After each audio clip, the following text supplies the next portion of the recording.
Merlin, Mililli. Welcome to the Love Show, where we grapple with the question, what is love?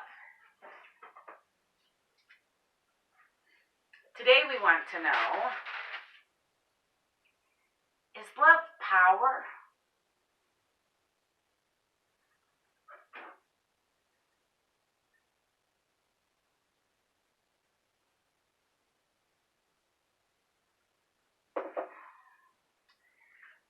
Jimi Hendrix said, when the power of love overcomes the love of power, the world will know peace.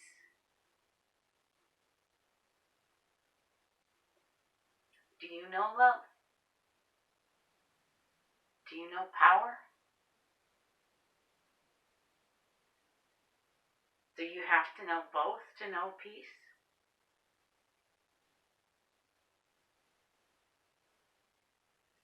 Always here at the Love Show, we find more questions than answers.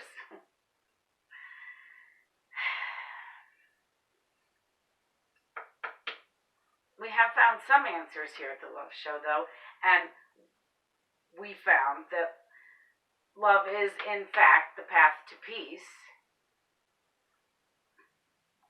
We have also found that love is powerful magic.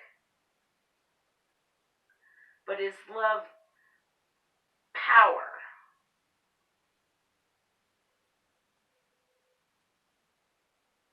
Recently, we have seen with our public eyes a view of abuse of power. When power is abused, it is not love. I think we can identify that. Point it out. Doesn't feel like love. Doesn't look like love. It's not love.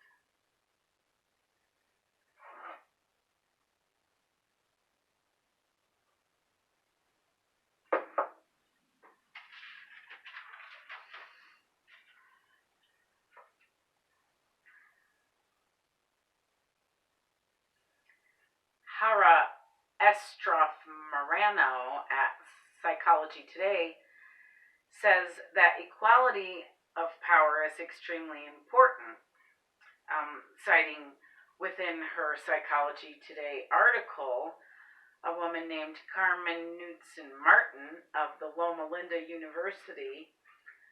Carmen says the ability of couples to withstand stress, respond to change, and enhance each other's health and well-being depends on their having a relatively equal power balance. Equal power balance. So maybe equal power is love.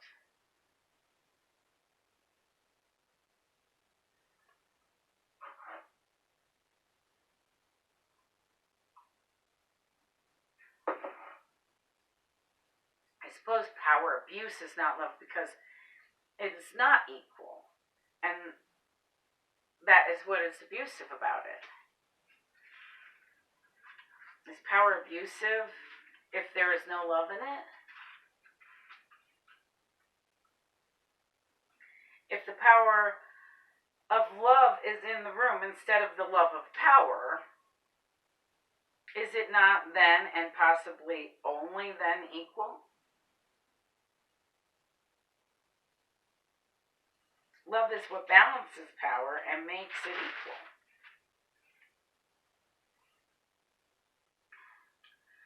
Mary Paleologos, transformational coach, clinical hypnotherapist, counselor, and contributor to the HuffPost, writes in her 2013 article entitled The Power of Love that there is no greater power than love. She says love has the ability to heal the world. Love is pure and decent, innocent and true. When the energy of love takes hold of you, resistance is futile. I wonder if she got that from the Hitchhiker's Guide to the Galaxy. It has the capacity to heal old wounds and cleanse you of any negativity that does not serve you. And love creates balance when in reference to power. How do we wield this power?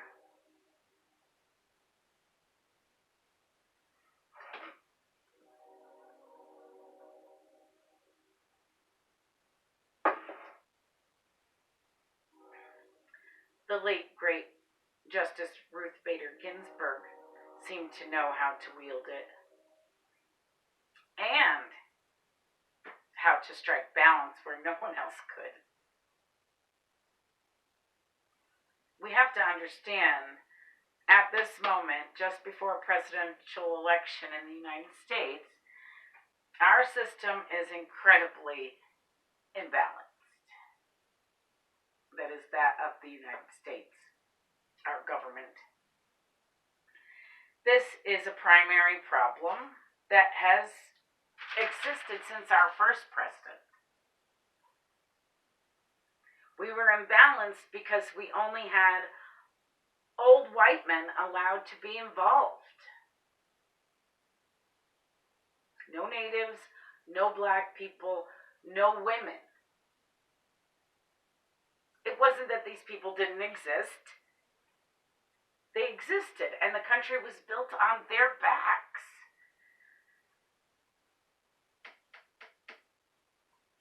They existed and outnumbered the old white men, but they could not vote. That made it unequal.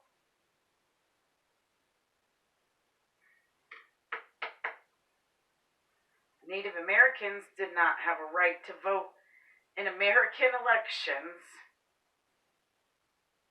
until 1924. Women got the right in 1920. Black people specifically are still being discouraged today, but they have technically had the right to vote since the natives in 1924.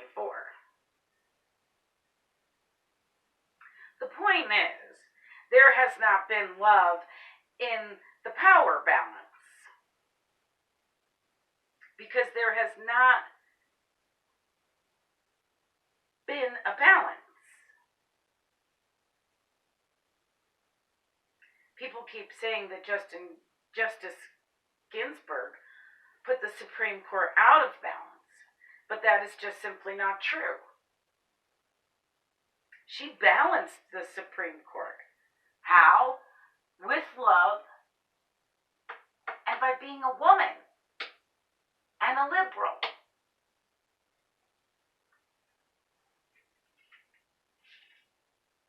Was Justice Ginsburg love? Maybe. She did create balance, though. She was one of 9 Supreme Court justices. Now there are 8. There would still be a balance with 8 if the 8 were balanced. But there is now a 5-3 conservative majority. So there's only 3 liberals left, where it was a 5-4 conservative majority even with Ginsburg, who obviously did not imbalance anything, but only helped to create equality in our Supreme Courts.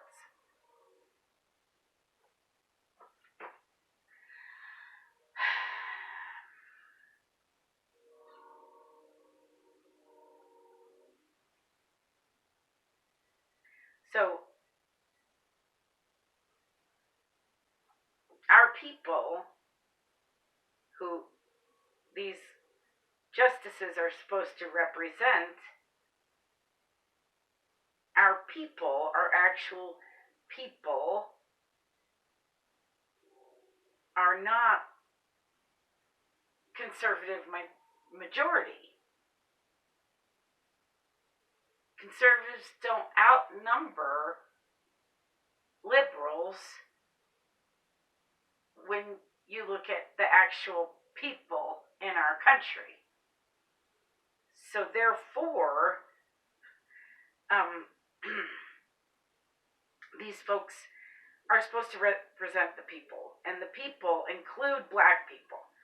The people include Native Americans. The people include women, who all tend to run more on the liberal side of the spectrum because they are not old white men.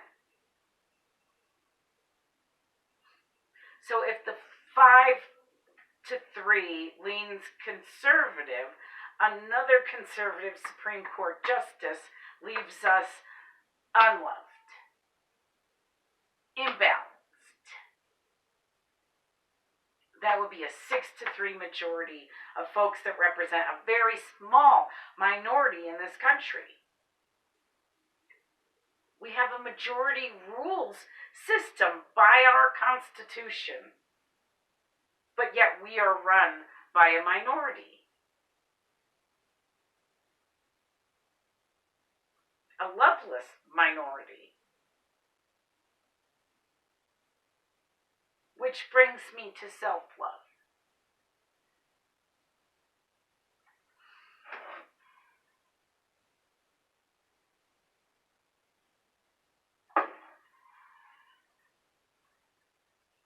I know what you British people are thinking, and you can get your minds right out of the gutter right now. Because here in the States and here at the Love Show, love is never sex.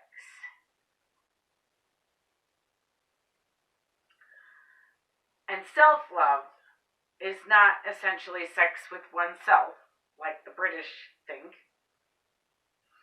Self-gratification, so to speak. I will never be referring to sex when I say love in any way.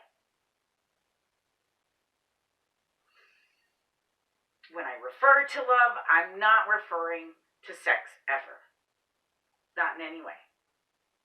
So here at the Love Show or otherwise, love is not sex. I just dropped my pen. We have established that here. So please do not misunderstand me when I speak of self-love.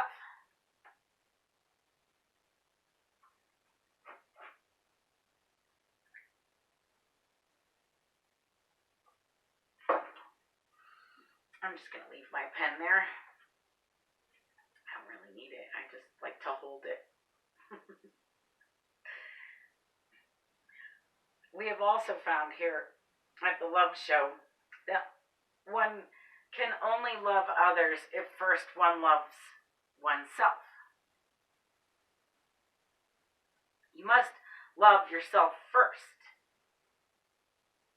Therefore, since our governmental power seems to be so lacking in love, I theorize that our government officials do not first love themselves.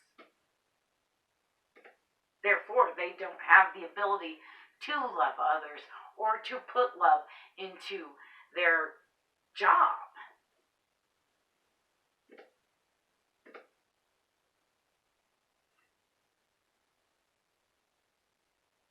So I theorize that our government officials do not love themselves, judging by their behavior and how they don't seem to love us, the people. Many of them are far from anything like lovable. If you want love,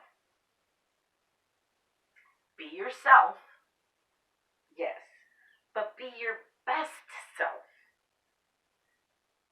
Be your lovable self. Be your highest self. So that you can love you and other people can love you. And so love can abound.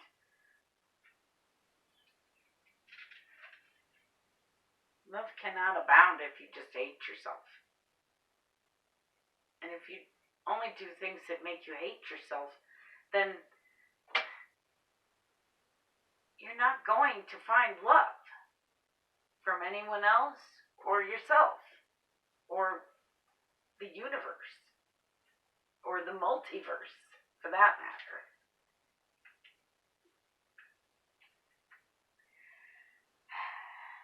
Hera Estroff Morano from Psychology Today also states at the end of her article entitled Love and Power that the elements of equality are attention, influence, accommodation, respect, selfhood, status, vulnerability, fairness, repair, and well-being.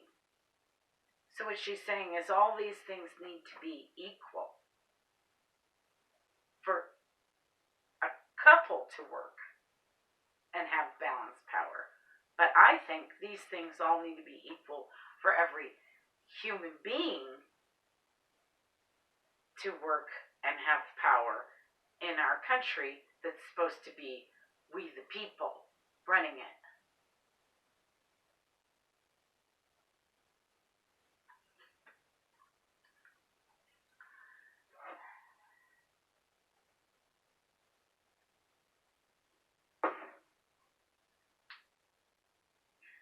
We have found in past love shows that love is attention. We have found that love is also respect, two things on her list. We have found one to be unable to love any other unless one first loves oneself. So the selfhood is there. Hera from Psychology Today also says on selfhood that each partner retains a viable self, capable of functioning without the relationship if necessary, able to be his or her own person with inviolable boundaries that reflect core values.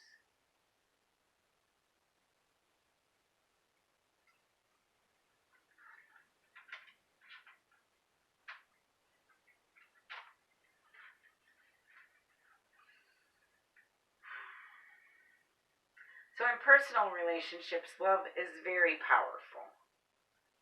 It is like the commodity of personal relationships. Love is personal relationship money.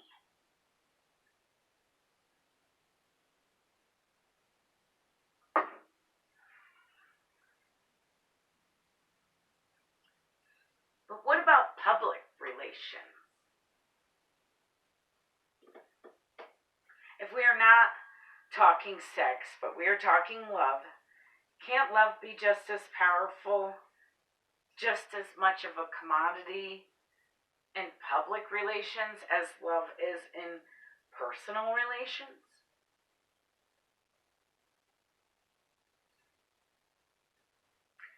Can't our public relations benefit from love?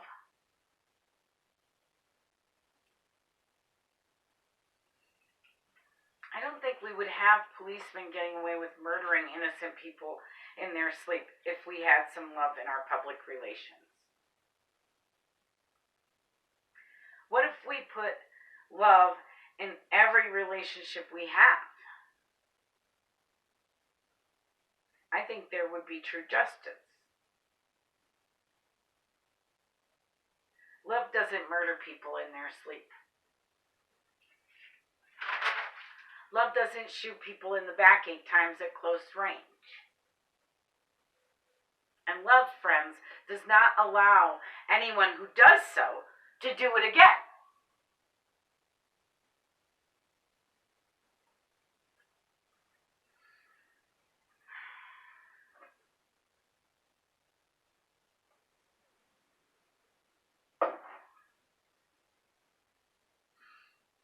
Bishop Michael Curry said this about the power of love in his sermon on the redemptive power of love at the royal wedding of Prince Harry and Meghan Markle.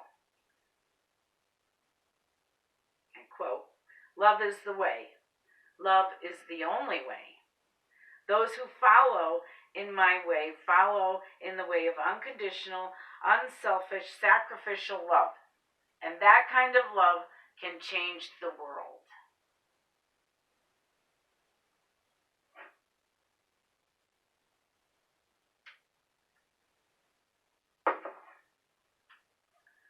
Is love power?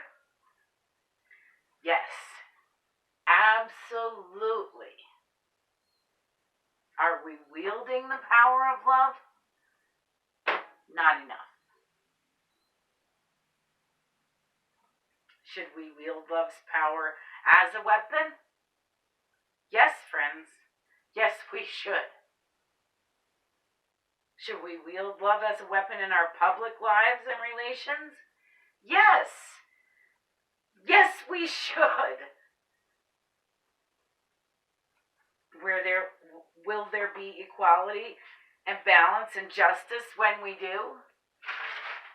Yes, friends. Yes.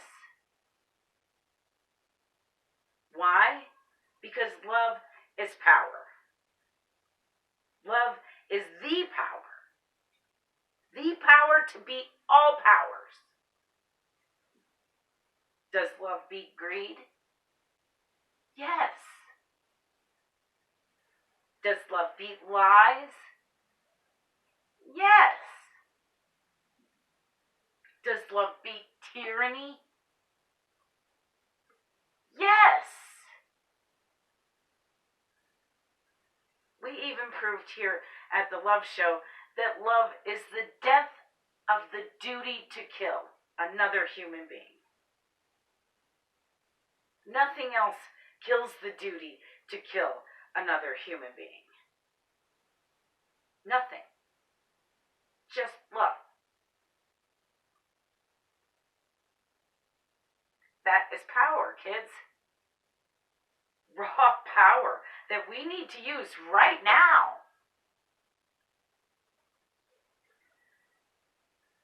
So put some love in your politics, people. Put love in the equation. Put love in public life and relationships. And back into the Supreme Court. Was Ruth Bader Ginsburg love? Excuse me. We need to pursue that on another Love Show.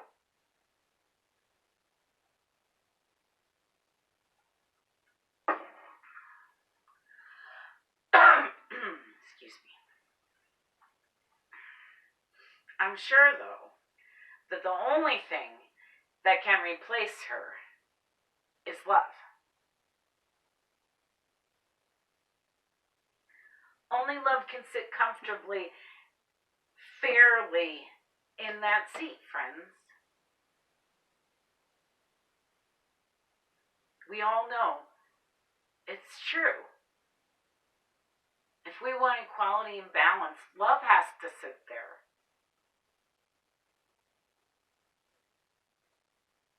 It can't be hatred.